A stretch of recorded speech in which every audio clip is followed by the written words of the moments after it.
no matter what kind of used boat you have, that 12-volt accessory plug-in to charge your phone, camera, whatever, never seems to work.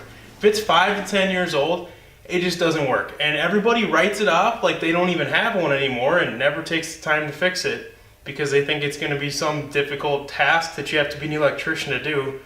If I can do it, you can do it. Now, usually, it's not a loose wire on the back. It's not a broken 12-volt plug-in. It's just that connection got corroded because the boats are constantly hitting waves. You're fishing in the rain. They're just always susceptible to moisture. And so with a couple things that you got around the house, you can fix that in just a couple minutes. First thing you got to do is just make sure you kill power to the accessories. I don't want anyone getting lit up here. Then just take a piece of steel wool and work it into that port. And then grab your pliers and just kind of work it back and forth, almost like you're, using sandpaper on a piece of wood. And you just want that steel wool to grind off that corrosion on the inside.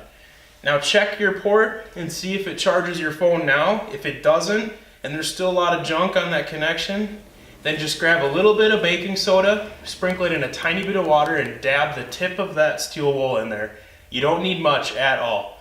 Same thing, work that back into that port, shimmy it around with the pliers to get some friction going and clean that off. And now let it dry if you use any sort of water, lemon juice, baking soda before you try it again.